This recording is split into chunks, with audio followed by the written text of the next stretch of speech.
सभी देशवासियों को 74वें स्वतंत्रता दिवस की बहुत बहुत बधाई। ये हमारा राष्ट्रीय पर्व है और बड़े उत्साह के साथ आप मनाइए। जब बात करते हैं उद्देशिका की, तो उद्देशिका में पहली लाइन लिखी है, हम भारत के लोग। इस हम भारत के लोग में हिंदू भी आता है, मुस्लिम भी आता है, क्रिश्चियन भी आता है और बौद्धिस्ट भी आता है तथा साथ ही अन्य संप्रदाय के लोग भी आते हैं। तो हमारा संविधान पहले ही कहता है, हम भारत के लोग, जिसमें सभी लोग शामिल हैं, तो सभी धर्मों का आप सम्मान करिए। हमारा संविधान ये अधिकार देता है कि हम यदि हिंदू धर्म मानते हैं तो हमें मुस्लिम धर्म के मानने वालों का भी सम्मान करना है, ईसाई धर्म को मानने वालों का भी सम्मान करना है और बौद्धिस्ट का भी सम्मान करना है, ताकि हमारे देश में सभी धर्मों के लोग रह सकें, यहाँ तक कि नास्तिक लोग भी रह सकें। उसे भी संविधान ने अधिकार दिया है, वो भी अपनी बात रखने के लिए तत्पर है।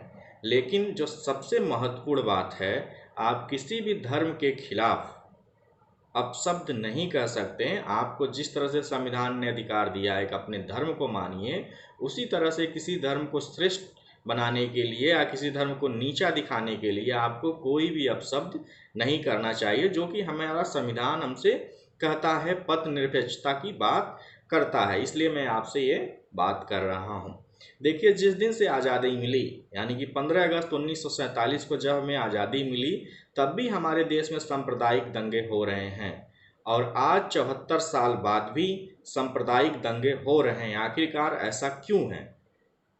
आप सोच करके देखिएगा, कितने 74 सालों में आज भी उसी तरह की परिस्थितियां हैं, ज़्यादा परिवर्तन नहीं आया। ऐसा क्यों हो रहा है? सबसे बड़ी चीज़ें हैं। देखिए, जब तक युवा साथ नहीं आएगा, तब तक ये लड़ाई कभी भी नहीं जीती जा सकती।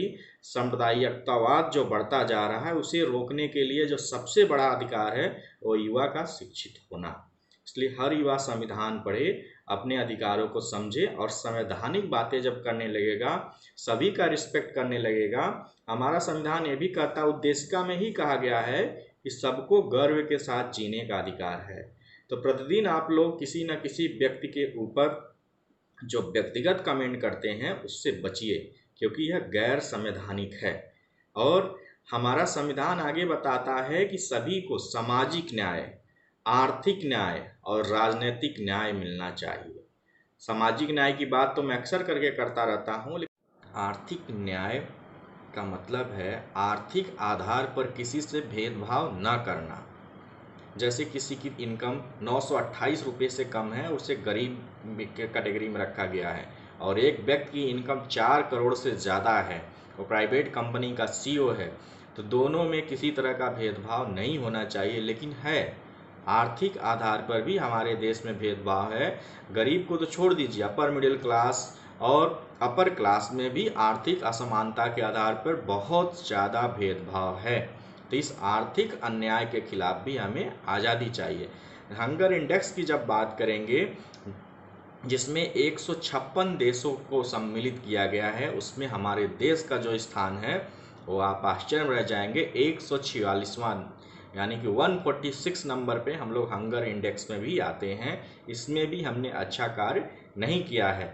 जब बात करेंगे खुशहाली सूचकांक की, खुशहाली सूचकांक में केवल 117 देश सम्मिलित हैं, उसमें भी हमारा देश आता है 102 नंबर पर।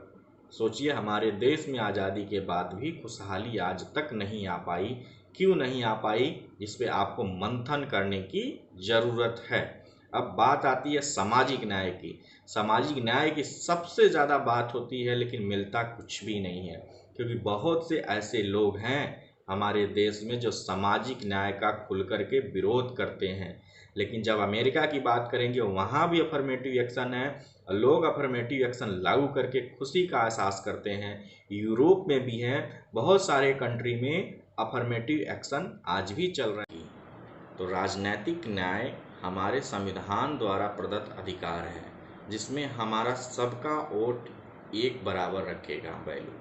जैसे एक गांव के व्यक्ति का या शहर के व्यक्ति का, इवन प्राइम मिनिस्टर के भी वोट की वैल्यू सिर्फ एक ही होती है, एक समान होती है। साथ ही साथ राजनीतिक न्याय में आप किसी भी राजनीतिक दल से या कोई भी सरकार चला रहा उससे सवाल पूछ सकते हैं कि आपने ये वादा किया था, इस वादे के लिए क्या कार्य किया। ये हमें राजनीतिक न्याय में मिलता है। और साथ ही साथ किसी भी राजनीतिक दफ्तर में, कोई भी कमीशन में आप आसानी से जा सकते हैं, वहाँ पर अपनी बात रख सकते हैं। इसे राजनीतिक न्याय के अंतर्गत रखा गया है। तो हमारे लिए तीनों जरूरी है, सामाजिक न्याय, आर्थिक न्याय और राजनीतिक न्याय। लेकिन आज भी लोकतंत्र के अंतर्गत पूर्ण रूप से न तो सामाजिक न्याय मिला है, ना ही आर्थिक न्याय मिला है, देखते ही आर्थिक असमानता कितनी है, और ना ही राजनीतिक न्याय मिला है। राजनीतिक चुनाव में आप देखते होंगे, चुनावों का चीर हरण होता है पैसे के दम पर। पैसे दे करके वोट खरीदे जाते हैं, जिससे वोट की वैल्यू नहीं रह जाती। आप जिससे चूज करना चाहते हैं नहीं चूज कर पाते। आप जब सरकार से सवाल पूछते हैं तो कोई रिप्लाई नहीं आती है। तो इसलिए आज तक बहुत लोगों ने लिखा है कि अभी भी आज़ादी अधूरी है।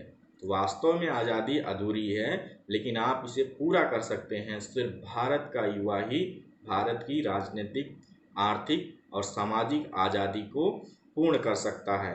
अतः सब लोग मिल करके इन पे बात रखिए और सांप्रदायिकतावाद में मत पड़िए।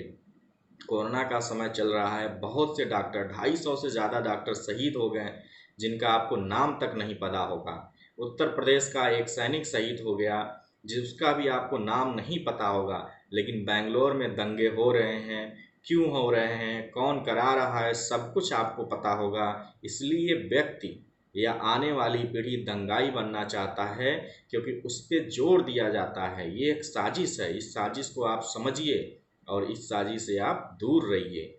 सांप्रदायिकतावाद का हमारे देश में कोई स्थान नहीं होना चाहिए। बहुत बहुत धन्यवाद दोस्तों।